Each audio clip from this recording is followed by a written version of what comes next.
নবীজিরে চিনছি, তিনি আল্লাহ রসুল, ঈমান আনতে হবে, নামাজ পড়তে হবে, দাড়ি রাখতে হবে, ব্যাস এনাফ। কিন্তু মুহাম্মদ সাল্লাল্লাহু আলাইহি সাল্লাম শুধু এই জন্য আসে নাই।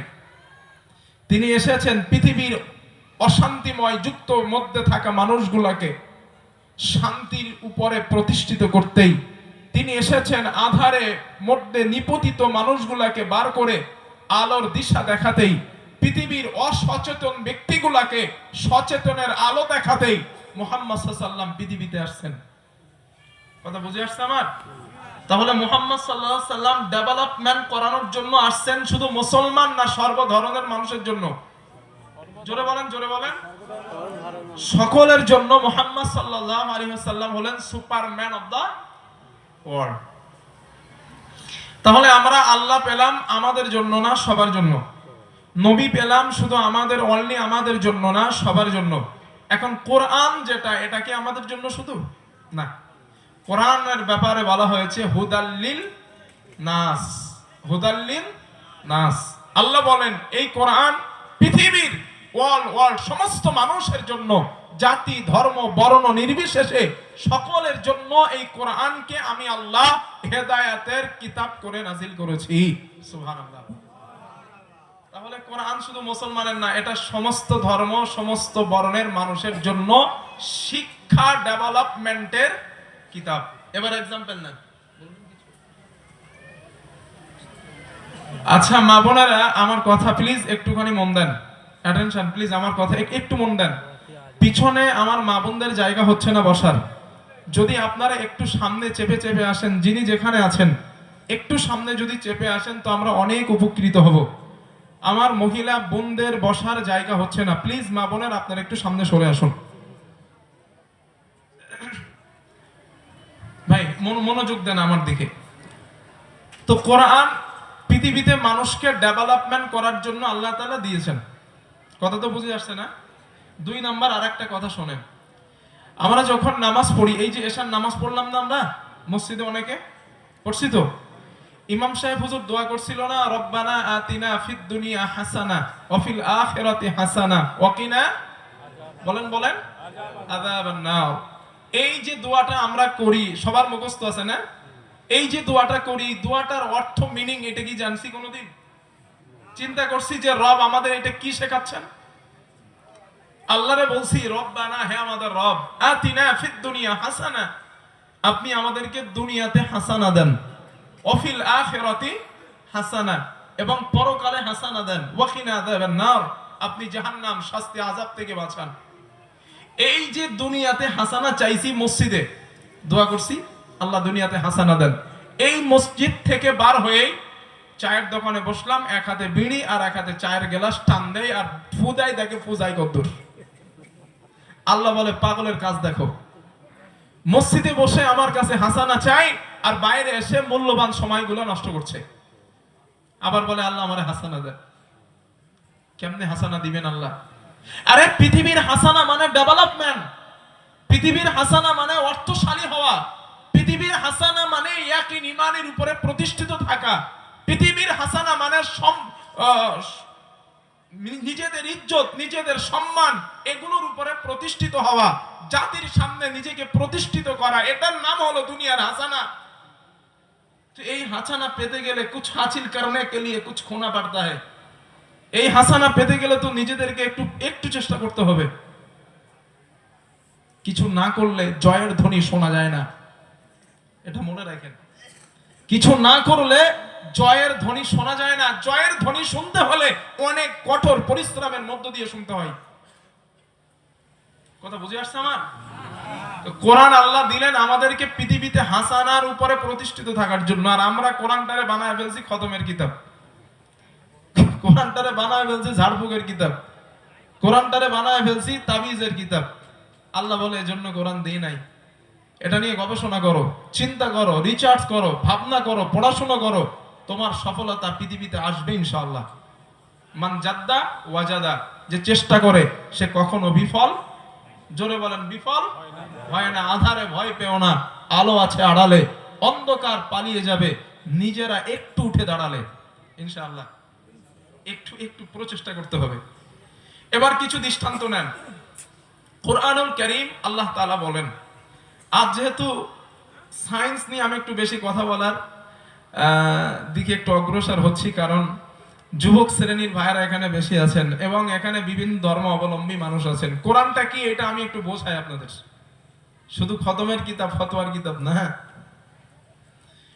আমার বন্ধুগণ, আল্লাহ তাআলা বলেন, ওয়া আনজালনা আলাইকাল কিতাবা তিবয়ানাল লিকুল্লি শাই ওয়া হুদাও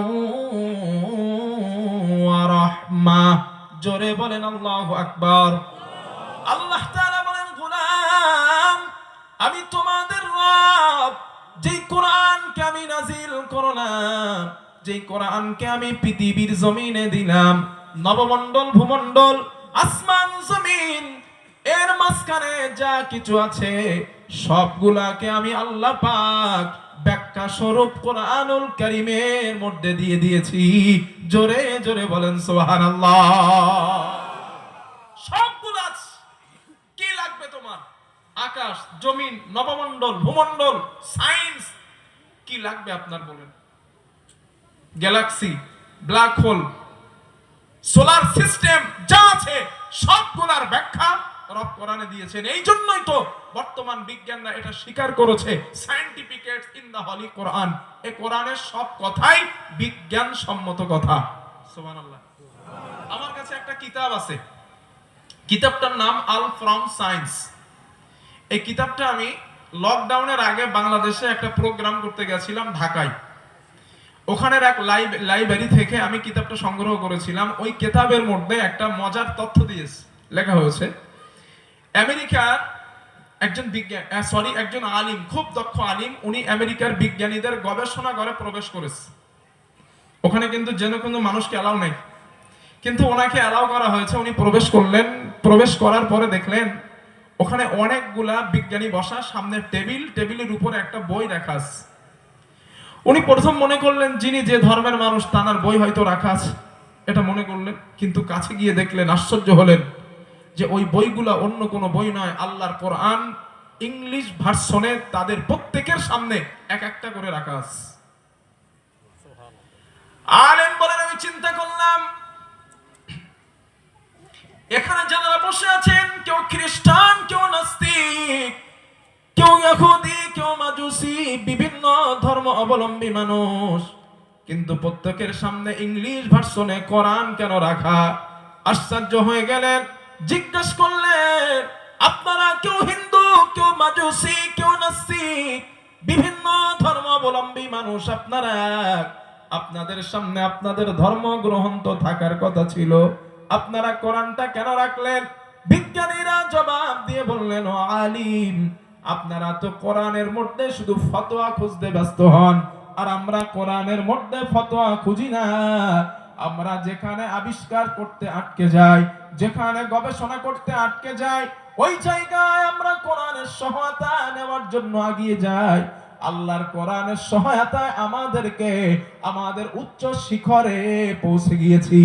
জোরে জোরে বলেন সুবহানাল্লাহ, লিল্লাহি তাকবীর। এটাই তো সেই কোরআন। ভাইজান দম টানছে, একটু হেল্প করতে হবে আমাকে। একটু দূরে আসলে দম টানছে, একটুখানি যদি টনটা বাড়ায় দেন ভালো হয়, বা হালকা যদি একটু ইকো দেন হালকা তো ভালো হবে, মানে আওয়াজটা একটু ভেসে গেলে কষ্টটা কম হবে আর কি। তো তাহলে আমরা এখান থেকে কি পেলাম? যে বিজ্ঞানরা কথা বলছেন যে কোরআনুল কারীম আমরা গবেষণা রিসার্চ করতে করতে যেখানে আটকে যাই, কোরআনের সহায়তা আমরা নেই। এবার আপনি এক এক করে মাথায় সাজান, আমি কিছু দৃষ্টান্ত দেই। নাম্বার 1, আপনারা আমারে বলেন কোরআনুল কারীমের প্রথম যে সূরাটা আল্লাহ দিলেন ওই সূরাটার নাম কি? সূরাতুল বাকারা। বাকারা মানে কি জানা আছে? হুজুর আপনারা বলবেন না, ওলামায়ে কেরাম জানা আছেন। বাকারা মানে কি? গরু, গরু, কাউ। বাকারা মানে গরু। কোরআনের সর্বশেষ সূরার নাম কি? সূরাতুন নাস। নাস মানে মানুষ। একবার ভেবে দেখছেন আল্লাহ কোরআনের প্রথম সূরা দিলেন গরু দিয়া, লাস্টে দিলেন মানুষ দিয়া, ঘটনা কি? প্রথম গরু দিয়েছেন আর লাস্টে মানুষ দিয়েছেন। এটার মানে হলো আল্লাহ বোঝাতে চান, গোলাম এই কোরআনুল কারীম এমন একটা পাওয়ারফুল কিতাব, এর কাছে গরু হয়ে আসবা, এই কোরআনে ঢুকবা গরু হয়ে, মানুষ করে কোরআন তোমারে বার করে দিবে। সুবহানাল্লাহ। একটা एग्जांपल নেন, ডক্টর স্যার মরিস বুকাইলির নাম শুনছেন আপনারা? শোনালি তো কথা। ডক্টর মরিস বুকাইলি উনি ফ্রান্সের মমি স্পেশালিস্ট বিজ্ঞানী ছিলেন। আরবের কোন এক কনফারেন্সে উনি শায়েখদের বক্তৃতা শুনলেন, যালিকাল কিতাব লা রাইব ফি, this is a book there is no doubt, যে এটা ওই কিতাব, এটা সেই কিতাব যার মধ্যে কোনো ডাউট নেই, কোনো সন্দেহ নেই, কোনো ভুল নেই। ডক্টর মরিস বুকাইলি বললেন, হাউ ইম্পসিবল, এটা হতে পারে না, অসম্ভব। কারণ পৃথিবীতে যত রাইটার বই লিখেছেন, প্রত্যেক রাইটারের বইয়ের মধ্যে আমি কোনো না কোনো ভুল পেয়েছি, এবং রাইটারেরা একথা লেখেন, প্রিয় পাঠক পাঠিকা, আমার বইয়ের মধ্যে যদি কোনো আকার একার সেন্টেন্স বাক্যর কোনো ভুল হয়, আমাকে ধরিয়ে দিলে আগামী সংস্করণে উক্ত ভুল সংশোধন করতে বাধ্য থাকিব। লেখা থাকে না থাকে না? জোরে বলেন থাকে। কিন্তু কোরআন খোলার সাথে সাথে চ্যালেঞ্জ আছে, যালিকাল কিতাব লা রাইবা ফি, এটা সেই কিতাব, ওটা ওই কিতাব যার মধ্যে কোনো ভুল নাই। ইম্পসিবল, হতেই পারে না এটা, আমি কোরআনের ভুল বার করব। তাহলে ডক্টর মরিস বুকাইলি কিন্তু গরু হয়ে ঢুকছে, বলো গরু হয়ে ঢুকছে না? ঢুকছে। উদ্দেশ্য কি? কোরআনের ভুল বার করবে। একদিন দুই দিন না, এক টানা 6 বছর কোরআন শিখছে, শিখে গবেষণা শুরু করছে। আমার বন্ধুগণ, কোরআনুল কারীমের মধ্যে আল্লাহ তাআলা বনি ইসরাঈল কওমের তথ্য, নবী মুসা আলাইহিস সালাতু ওয়াস সালাম এবং ফিরআউনের তথ্য আল্লাহ দিয়েছেন। আল্লাহ পাক কোরআনের মধ্যে বলেন, ওয়াজাওয়াজনা বিবানি ইসরাঈলাল বাহরা ফাআতবাআহুম ফিরআউন ওয়া জুনুদুহুম বাগিয়ান ওয়া আদওয়া হাত্তা ইযা আদরাকাহুল গরক ক্বালা আমানতু আন্নাহু লা ইলাহা ইল্লাল্লাযী আমানাত বিহি বানু ইসরাঈল ওয়া আনা মিনাল মুসলিমিন। জোরে বলেন আল্লাহু আকবার। আল্লাহ তাআলা বলেন, গোলাম, আল্লাহ পাক বলেন, ও আমার বান্দারা, আমি আমার পয়গম্বর মুসাকে বলেছিলাম, মুসা তোমার কওমকে নিয়ে রাতের বেলা সফর করো, কওমকে নিয়ে বার হয়ে যাও। পয়গম্বর মুসা 12টা গোত্রকে সঙ্গে নিলেন, 12টা গোত্রকে নিয়ে রাতের বেলা তিনি সফর আরম্ভ করলেন, চলা আরম্ভ করলেন। নিজের মাতৃভূমি ছেড়ে দিয়া মুসলমান যারা হয়েছিল তাদেরকে নিয়ে চলা তিনি আরম্ভ করলেন। সকাল হয়ে এলো, সামনে পড়ে গেল সমুদ্র। সমুদ্রটার নাম কি? নীল নদ। কে বলছে আপনাদের? কই শুনছেন? This is the wrong answer. এটা নীল নদ না, ভুল শুনছেন আপনি। হুজুর আপনি যে ঠিক বলছেন তার প্রমাণ? আচ্ছা, কোরআন যদি বলে ওটা নীল নদ না, তো মানবেন তো না? কোরআনে আল্লাহ তাআলা বাহরুন শব্দ ব্যবহার করছেন। বাহরুন, বাহরুন মানে কি হুজুর? বাহরুন মানে দরিয়া। আরবি সিজনু শব্দ থেকে উৎপত্তি। বাহরুন মানে দরিয়া। দরিয়া তাকে বলা হয় যার একদিক থেকে অপর দিকে দেখা যায় না, অনেক গভীর, অনেকটাই চওড়া এবং লম্বা, তাকে সমুদ্র বা সাগর বলা হয়। আর নীল নদ এতটা ছোট, কোন মানুষ যদি হাবুড জুড়তে পারে, ভালো সাঁতার জানে, ও পার হতে পারবে। তো এটা লোহিত নীল নদ কেমনে হয় ভাই? আমার বন্ধুগণ, তাফসীরের কিতাবে পাওয়া যায় ওটা নীল নদ নয়, ওটা ছিল লোহিত সাগর। লোহিত সাগরের কিনারায় তারা দাঁড়ায় যায়। লোহিত সাগরের কিনারায় সকালবেলা তারা পৌঁছে গেলেন। ফেরাউনের কাছে খবর হয়েছে মুসা এবং তার কওমের মানুষেরা রাতের বেলা নিজেদের মাতৃভূমি ছেড়ে চলে গিয়েছেন। ফেরাউন বলল, খুদু, ওদেরকে ধরো। লোক লস্করকে না হলো আঘাত করার জন্য, হত্যা করার জন্য রাতের বেলা, সকাল বেলা তাদেরকে হত্যা করা হবে। লোক লস্কর চলে আসছে, মুসা নবীর উম্মতেরা লোহিত সাগরের কিনারায়, সামনে যাবার তো কোনো জায়গা নাই। এখন যেমন সমুদ্রের কিনারায় জাহাজের ব্যবস্থা আছে, বিভিন্ন চলাচলের ব্যবস্থা রয়েছে, ওই সময় তো কিছুই ছিল না। মুসা নবীর উম্মতেরা দেখতে পেলেন তিন দিক থেকে সমুদ্র, তিন দিক থেকে শত্রু আমাদেরকে অ্যাটাক করবে, আমাদেরকে আঘাত করবে, বাঁচার কোনো রাস্তা নাই। মুসা নবীর উম্মতেরা ভয় পেয়ে বললেন, ইয়া মুসা ইন্না লামুদরাকুন, হে মুসা আমরা তো পাকড়াও হয়ে গেলাম, আমরা তো ধরা পড়ে গেলাম, আমাদের বাঁচার কোনো রাস্তা নাই, আজ আমরা মারা গেলাম। মুসা আলাইহিস সালাম এতটা কঠিন প্রস্তুতিতেও উম্মতদেরকে ভেঙে পড়তে দিলেন না। কতটা ঈমান দেখেন, বিশ্বাস আল্লাহর প্রতি কতটা। মুসা নবী ওখানে দাঁড়িয়ে বললেন, কাল্লা, কখনো নয়, কখনো নয়, রব্বি সায়াহদিন, অবশ্যই অবশ্যই আমাদের রব, আমাদের আল্লাহ আমাদের জন্য রাস্তা বার করে দিবেন। কারণ যে আল্লাহর উপরে ঈমান আনয়ন করলাম, যে আল্লাহর উপরে বিশ্বাস স্থাপন করলাম, ওই আল্লাহ আমাদের রাস্তা বার করবেন। ও মুসা, আল্লাহ রাস্তা বার করবেন, কিন্তু তাকায়া দেখেন তিন দিকে শত্রু, সামনে সাগর, যাব কই? মুসা নবী বললেন, ঘাবড়াও না, যে আল্লাহ আমাদেরকে, আমরা যে আল্লাহর উপর ঈমান আনলাম, আমরা তাদের হাতে হত্যা হব, শহীদ হব, আমরা বিপদে পড়ে যাব, এটা আমার রব কখনো চাইবে না। আল্লাহ তাআলা বলেন, মুসা দেরি করো না, হাতের লাঠিটা সমুদ্রের মধ্যে আঘাত করে দাও। মুসা নবী হাতের লাঠিটা আঘাত করলেন।